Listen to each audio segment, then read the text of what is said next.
শত বছর ধরে বুড়িগঙ্গার শান্ত জলে প্রতিবিম্বিত হতো এক অসাধারণ প্রাসাদ রূপলাল হাউস, যা আজও ঠাঁই দাঁড়িয়ে। তবে এই অসাধারণ প্রাসাদটি থেকেও যেন নেই। সীমাহীন দুর্নীতি, অবহেলা ও অবৈধ দখলদারিত্বের জাঁতাকলে পিষ্ট হতে হতে রূপলাল হাউস তার রূপ ও ঐশ্বর্য হারিয়ে বিলীন হতে বসেছে প্রায়। আজ প্রত্নকাহন তেমনই কিছু নিষিদ্ধ সত্য বলবে আপনাদের সাথে। চলুন শুরু করা যাক।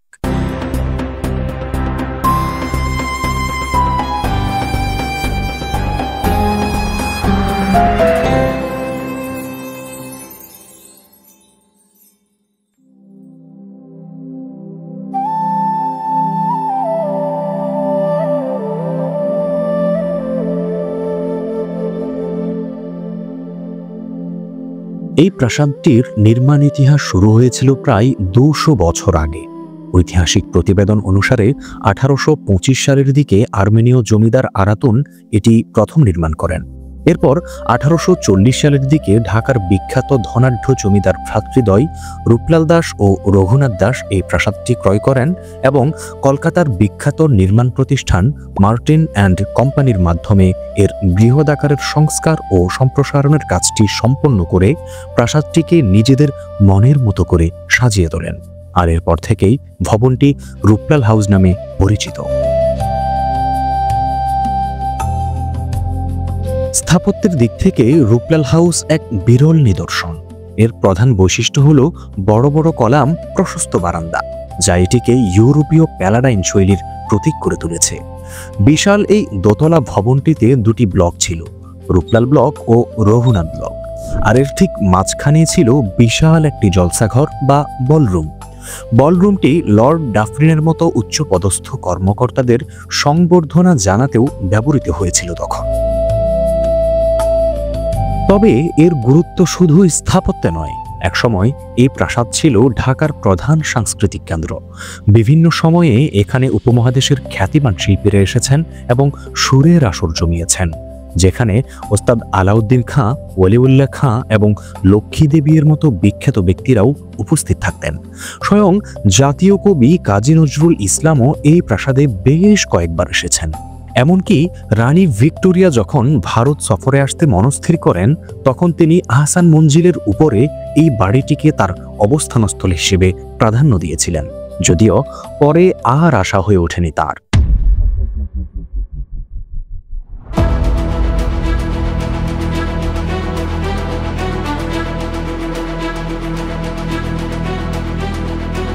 উনিশশো ১৯৪৭ সালের দেশভাগ এবং রূপলাল দাসদের ভারত চলে যাওয়ার পর এই গৌরব স্তব্ধ হয়ে যায়।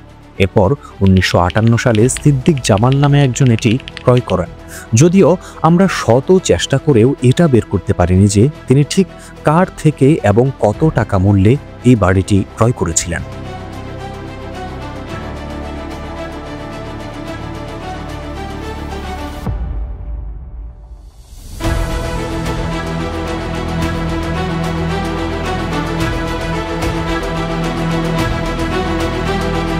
বর্তমানে এই ঐতিহাসিক ভবনটি পুরোপুরি অবৈধ দখলে।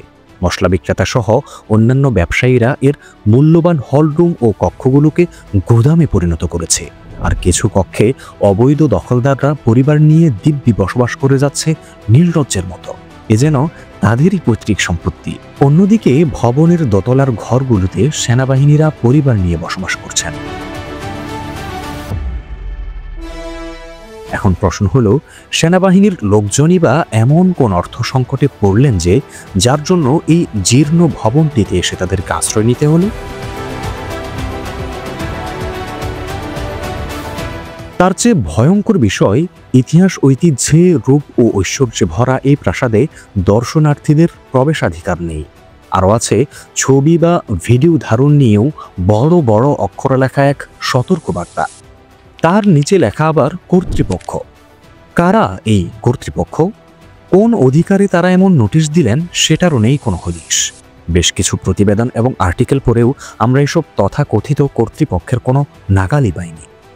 তবে এত অনিয়ম ও দুর্নীতি নিয়ে সবচেয়ে সাহসী প্রতিবেদন তৈরি করেছিল প্রথম আলো, যা প্রকাশিত হয় মে মাসের ৮ তারিখ ২০২২ সালে। এটার লিঙ্কও ভিডিও ডেসক্রিপশনে দেওয়া থাকলেও পড়ে নেবেন অবশ্যই।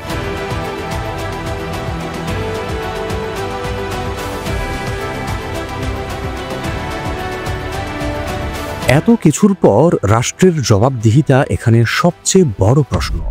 প্রত্নতত্ত্ব আইন অনুযায়ী রূপলাল হাউস সুরক্ষিত থাকা সত্ত্বেও অবৈধ দখলদারিত্ব এবং সংস্কারের অভাবে এর ঐতিহাসিক ও সাংস্কৃতিক গুরুত্ব বিলীন হতে চলেছে প্রায়। এখন প্রশ্ন, রাষ্ট্র তাহলে কি করছে? আর প্রত্নতত্ত্ব বিভাগই বা কোন ঘুমে আচ্ছন্ন হয়ে আছে? এটা কি রাজনৈতিক ঘুম, নাকি মোটা দাগে অর্থনৈতিক?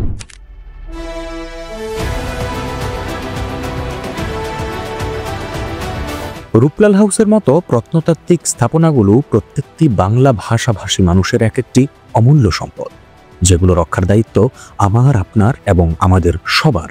তাই আসুন রাষ্ট্রকে প্রশ্ন করি আর কঠোর জবাবদিহিতার আওতায় নিয়ে আসি। প্রত্নকাহন বিশ্বাস করে প্রতিটি প্রত্নতাত্ত্বিক স্থাপনা মানব সভ্যতার এক একটি দালিলিক শেকড়, আর আমরা সেই শেকড়কে খুব লেখেতে পশু সভ্যতার কাছে ছেড়ে দেব না কখনো।